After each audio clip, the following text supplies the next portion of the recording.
Social media got 22-year-olds wanting to off themselves because they don't make six figures and drive a 7 Series. Got women thinking if you can't afford a Chanel bag, you're doing bad in life. Got dudes thinking a good 9 to 5 is slavery. Nobody likes their body. Nobody likes their homes. Just a mass group of people wanting what others have or pretend to have. So yeah, this is something that my man Safari had posted not a little while back, and it makes sense.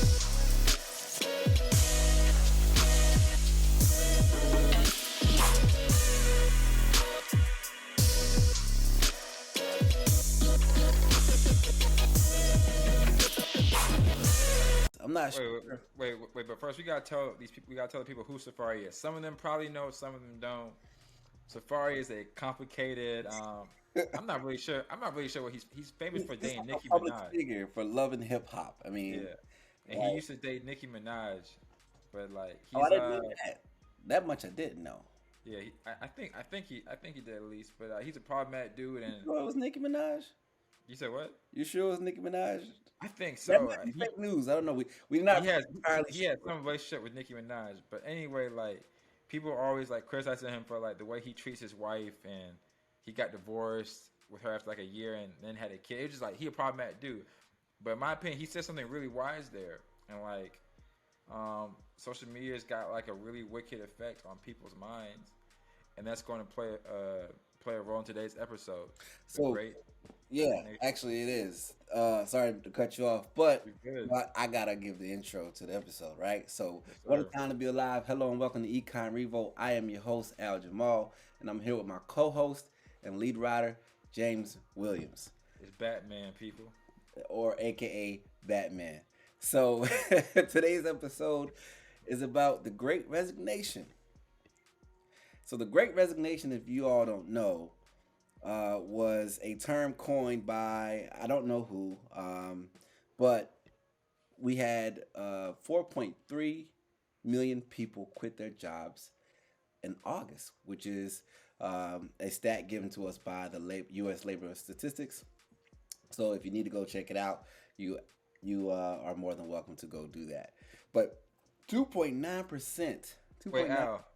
Wait, Al. Real quick. I just found the dude who coined it. His name is Anthony Klotz. So Anthony Fox, He's a professor. he's a professor at some college that he has some fancy degree. So yeah, well, let's go ahead and give him credit, right? So so the Great Resignation. Why do we at Econ Revolt think it's happening, and what you should do about this Great Resignation? So we're going to talk about a few points. I know James has a few points. I mean, bro, 4.3 million people in August alone. Is this That's a not normal? that's not normal, man. They said normal is 3.5 million people in this article that I read. So that's 800,000 more people, which is about like almost 25% more than usual. And like that may not sound like a lot, but like that's a lot. Like numbers don't lie.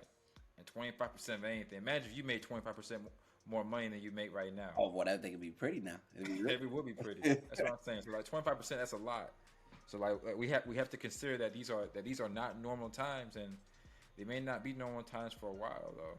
So, why did this happen? Like, why did we see an influx of people quitting, even though, as we talked about in our last episode, times are hard now. Inflation's at an all-time high. Money is not really in the grasp for the average or low class or the middle class American, male or female. Like, how do we get here to where people are to the point now where they just like, you know what? I'm done. I'm out. Peace. Deuces.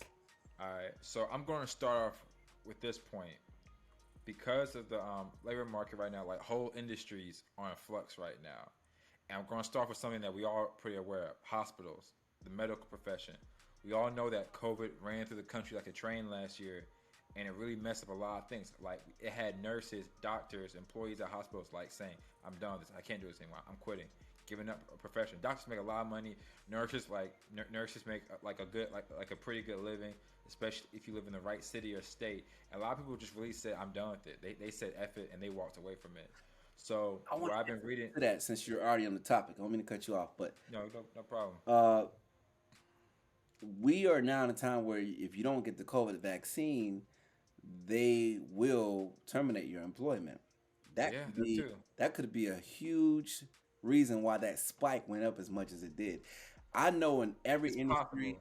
I know in every industry across the country, I know a lot of different people in a lot of different positions who have said, "Hey, you know what? Forget that. I'm not getting the vaccine. They can't make me get the vaccine. So I'm gonna go ahead and bounce before they fire me." Or It's crazy. It's I'm crazy you also say that. It's crazy you say that because like the head football coach at the for the Washington State Cougar football team, he got fired 2 days ago because he refused to get the vaccine. because he He refused ma- to get the vaccine. and four of his assistants got fired too, and he makes $3 million a year. He would not. He would not. $3 million is not enough for him to take the vaccine. So he gave up on his players and his team and the conference So these are and unprecedented times where yeah. so many different things are happening, and you know, for us to see something like this, 4.3 million people quit in a matter of a month, it sounds like it's very No what's the cap. word I look for? I guess it's very expected, if you will. No cap. So like from what I have been reading, like some of the big reasons for this is that burnout. People have been burning out at their jobs, like not just the medical field either. Like what industries like trucking, warehouse. I'll tell them about Amazon. Because Amazon's having a labor shortage right now. Tell them what Amazon's trying to do. Oh yeah, they're trying to hire 100,000 people for the holidays, and whether or not this is temporary or long term or short term positions, 100,000 new employees, 150,000. 150,000, excuse me, 50,000. 150,000 new employees is probably the basic need for them to still operate and be successful in business for the holiday season. And then another thing that we're seeing is that people like long hours, like working 40, 60 hours a week. A lot of people don't realize that, like, just cause like if you're a manager at a place, more than likely your employees have another job or two jobs, and they're working 60 hours a week, and they're burning out, and the fatigue from this, the lack of benefits, and companies constantly asking for more, more, more, more, more. I'm sure like you've had a job before where you had a manager that says there's something that you should be doing right now. There's something that you could be doing. I'm sure everyone's had that job before. That's the most annoying thing that you can hear because Yeah, like it be it's dead, not true. and they just bad because you're not cleaning up or you're not like Yep. making the business look better, and that like there's no real incentive to actually do more than what you are expected to do. They just continuously just add on to the list and add on to the list, and you know, I've been in a management position for years now. Ever since I was even 19, I've managed Marines. I've managed people in the service industry. I've managed people in different industries across the labor market. So I ain't never really been that type to be like, yo, get on this or else, right? You know what I mean? I'm always usually like, yo, I get it, it's boring, but at least make it look like you active. You can fake it till you make it on this one, okay? Fake it till Fake you it till make you it. make it to the end of the ship. I'm cool with that. But don't just be blatantly, obviously lazy, fam. It's just not gonna work. It's not gonna work. And then we've also been seeing like depression from society, like people feeling like they are alone. I use this analogy for it. Like, have you ever seen that movie, The Perfect Storm, with I think it's Matt Damon. No, not Matt Damon. Mark Wahlberg, and his ship, I have. and it's that lone ship, and they went fishing for tuna, I think, in the North Atlantic, and it's the ship's all by itself. The ship was all by itself, and they reeled in a huge amount of tuna. The ship's all by itself, and they had no help. And this massive, perfect storm came, and they had to take the storm on all by themselves. That's how a lot of people feel right now. Mm, That's how a lot of people feel right now. They feel like that one, like they feel like that one ship that's in the middle of a massive storm all by itself. mm. And like, I feel like because of this, people feel like they aren't doing what makes them happy. They're not doing something that's furthering their lives, and like that's leading to burnout. Because you gotta think like you constantly have to get more money, more money, more money. Because the rich keep getting richer, and they keep controlling all the assets. And because they control all the assets, the price for those assets keep keep going up. Like land, cars, property, a whole bunch of things. These things just keep getting more expensive, and people just feel like what they're doing isn't so people are feeling that the jobs that they have aren't bettering their situation, and on top of that, they don't even like their jobs. They So don't like it. so it's obviously they get burnt out, long hours and fatigue. It's not seeming like it's a reciprocity. The the operation of reciprocity isn't Yeah, happening where you get an absolutely. equal benefit, a mutual benefit for the labor and the money that you make. And if you ask me, it's pretty much exploitation. It's been exploitation going on. Yeah, I said it. It's been That's a strong. exploitation. That's a strong ass It word, is a man. strong word, but It's it's a true. strong word. It's true. And it seems like it's egregious or like it's aggressive, and it is though, because it's aggressive, but it's passively aggressive or it's passively egregious. Where So I these want to companies chime in. will nick and pick. I'm gonna finish this though. They will All right. nick and pick and nick and pick until they can get every single thing they can get out of you, and then when it's time for them to give you what's due, they either say no and then motivate you to leave so they can hire somebody else where they can do the same thing over again. Sorry, not sorry. Sorry, NASA. That's Demi Lovato right there, baby. I don't care who it is. You get it. You get what I'm saying. That's That's exactly. my girl. Sorry, not That's my sorry. girl. That's my girl. I love Demi Lovato, but she been saying some wild stuff, man. She said the other day that she been saying some wild stuff. I love Demi Lovato. I love her music. Sorry, not sorry. That's on my favorite playlist too on Spotify. But anyway, back to it. I do want to make one point though. I want to chime in there. I don't like so. I won't say it's exploitation. That's a strong word, at least in my opinion. But what I will say is, I don't know, like I guess The American system. the American system. I feel it's like Because it's an American system doesn't mean it's not exploitation. so no. So like, I mean, that's true too. But what I was gonna say is, like, I feel the American system. Like, I still feel that like our system, at least for like for what we have in our country, like being the most diverse country in the world and having all the problems that we have, I still feel it's the best system in the world.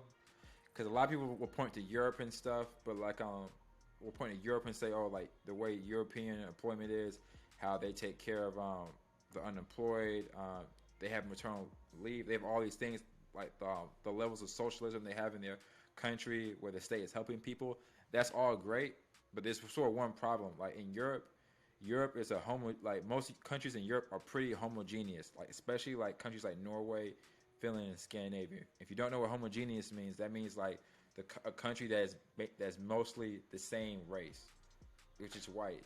So I like want to that's a get the really big. definition of You exploitation. said I want you to I said want, what? want to read the definition of exploitation. By the way, So like that because those countries in Europe are homogeneous and like everyone looks the same. People don't mind sharing with people who look the same as them. In America, it's obviously not the case. We already have problems with race, um, racial lines, and a lot of the problems in our culture right now that we could go into, but that's a rabbit hole. So I just feel like our that's system is a big like, rabbit hole. You know how I get. So let's yeah, it's a big rabbit hole. for a second. But I do want to make a point too. I want to make 2 points here. All right. Exploitation, right? The dictionary definition: the action or fact of treating someone unfairly in order to benefit from their work. That's the entire corporate America system, son. I That's mean, the it is, entire corporate but America. exploitation, like that's a hard word. That's like, I'm thinking like when you say exploitation, people thinking, oh, going to a foreign country, taking all the resources and leaving the people with nothing. Like, That happens. Hello, you know, motherland of Africa. Come on. no, I mean, no, but like I mean, that's exploitation. Afghanistan. Come on, That's the brother. exploitation. That's exploitation that people are thinking about. Nah, well, I So just gave the definition of the actual exploitation that it means. Also, the second point is all right. So you Casey stated this, and if for those of you who don't know who Casey is, he's somebody I interviewed who's a proclaimed Marxist. Okay, and if you don't know what Marxists are, go ahead and look it up. It's an interesting concept, interesting ideologies.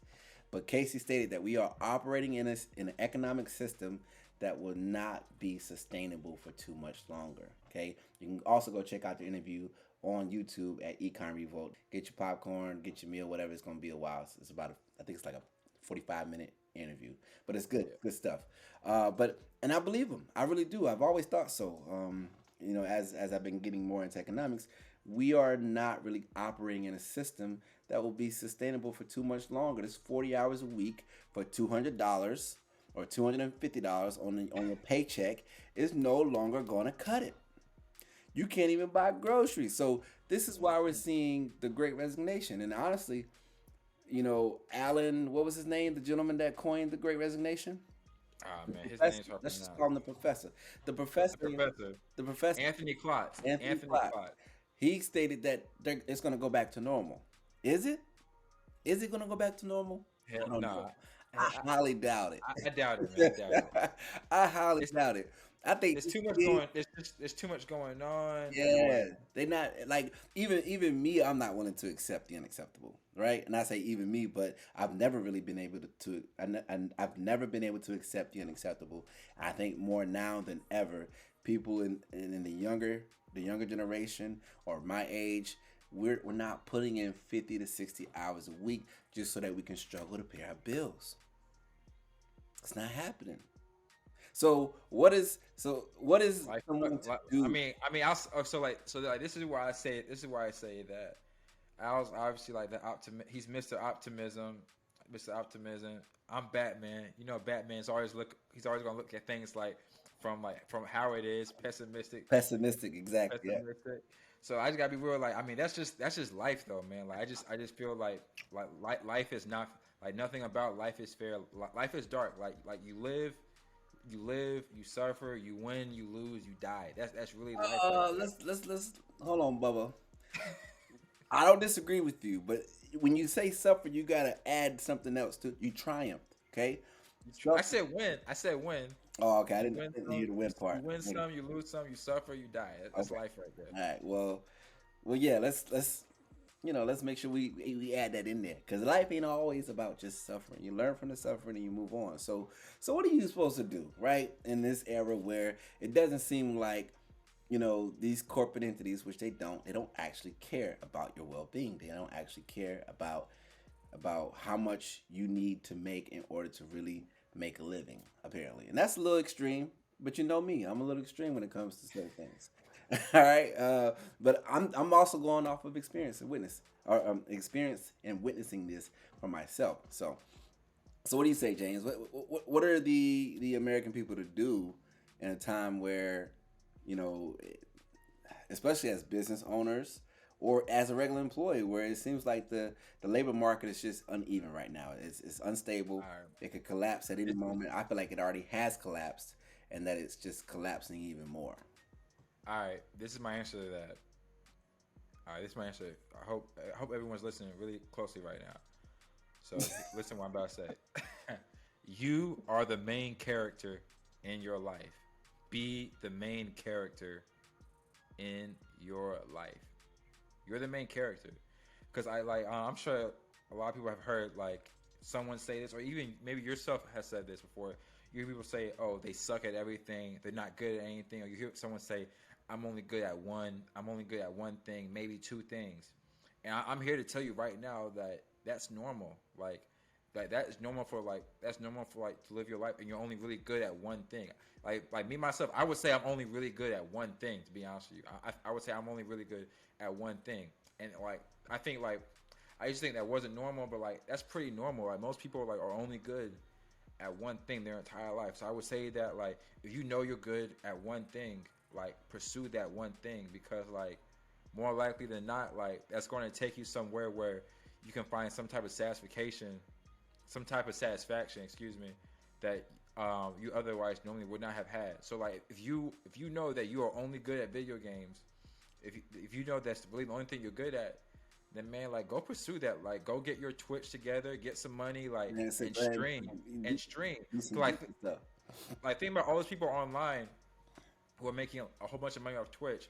I'm sure some of them think to themselves sometimes wow, this is the only thing I'm really good at. This only thing that really brings me joy. Nothing else in my life was really clicking for me, and I'm making money off playing video games. Just think about that for a second. That's where we are in life right now, where if whatever you do, there's a market for it, man, and because there's a market for it. If There's always a there's million, a market for so many different things right now. there is, man.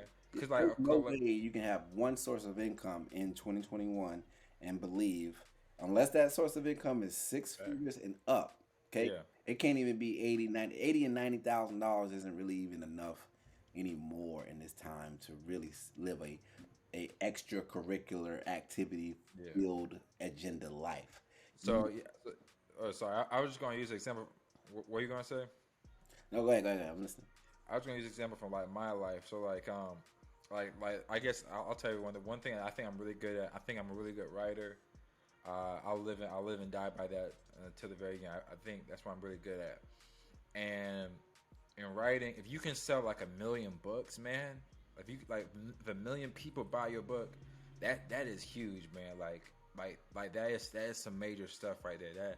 That is big time. But you gotta think, 1,000,000 people, that isn't even a third of 1% of America. Think about that for a second. That isn't 1/3 of 1% of the United States. 1% of the United States is 3.3 million people. So 1,000,000, 1,000,000 people buy. If 1,000,000 people like buy my book, that isn't even 1/3 of 1% of this country. That's why I'm saying there. Like if you like, there are so many people out there. If you have a skill that is worth selling, that is worth showing off, then people like there is someone out there that will buy into that. Because 1/3 of 1% of this whole country, that's not a lot. But what I just said was a lot though. 1,000,000 people buying a book, that is a really, really big deal. So you gotta think about that. You gotta think like there are people out there who will tap into whatever you're doing. If you want to sell, I don't know, if you got like a new wallet or something like that, a wallet that's going to change the wallet game, then there are people out there that will buy it. And if there are people out there, and there's a need, if there's a need, then there's a way, and you can grind your way out to do that. So like that's what I'm saying. That's what I say to people, like do what makes your life better. Do what you're good at. Be the main character in your life. And put them 10,000 hours in, okay? Yes, sir. Don't start something and not see it through. You have to, and I hate to sound like a freaking professor or something right now, like I'm trying to teach somebody something. I feel like my pops right now. But straight up, to everyone out there listening right now, it takes 10,000 hours, which is 417 days, okay, to really master a craft. All right, you're not gonna get it on your first try. You're not gonna get it on your second try. That's a 1 in a billion chance that somebody's gonna be an expert as soon as they try something. So don't hold back. Don't hold back. Put those hours in. Put that time in, and don't be a part of the Great Resignation crowd or generation without having a backup plan. Don't just go out and quit your job just because you feel like quitting the job, unless it's attacking your mental well-being. Then of course, don't ever let something attack your mental well-being. But you gotta be responsible. You gotta make sure that you prepared for the next step that you're gonna take in your life. And if that means quitting your job, that means getting another source of income or multiple sources of income. I do got one thing. I do want to say, we lost a great person yesterday in this world. A man who like made a really big impact on this world. If you haven't heard of him, he's got a lot of titles. We can say them all day. His name was Colin Powell. Colin Powell. He was the first. Yeah, he was the first African American to become a 4-star general in the military. The first African American Joint Chief of Staff. Yeah, Joint Chief of Staff. Yeah, and then which is like the highest ranking in the military besides the president. And then he was also the first African American Secretary of State. Like this man did a lot, and I just want to say that people come and go like the wind, but man, this man made a really really big breeze in the life that he was living. What's your favorite? I know you said he had 13. Was it 13? Yeah. So Colin Powell, he had like 13 rules. 13 rules for leadership. Number one. You said what? Just give us your favorite one. Favorite one is rule number 1. It ain't as bad as you think. It ain't as bad as you think. It will look better in the morning. It'll look better in the morning. Come on now. Who that sound like? That sound like you. Hey man, I won't lie to you. I be having some bad days. This man Al be like, yo, James, like get a drink some water. It's gonna be better when you wake up tomorrow. Yeah, man. It's just facts. That's how life is. It's always going to be something that comes at you. You can't give up. You got to continue to fight. Life is a fight. That's the Marine in him though. Well, I was a Marine before I became a Marine. You don't become a Marine. You're born a Marine. All right. just wanted to go ahead and put that out there. But all right, that wraps it up for us on this episode. Look out for the next episode. I'm not gonna lie, I don't even know what the name of it is, but keep looking out for it. You can check us out on Spotify, Apple, and YouTube, Facebook if you got it, and Instagram. Until next time, if you don't get it, you don't got it. Stay easy, everybody.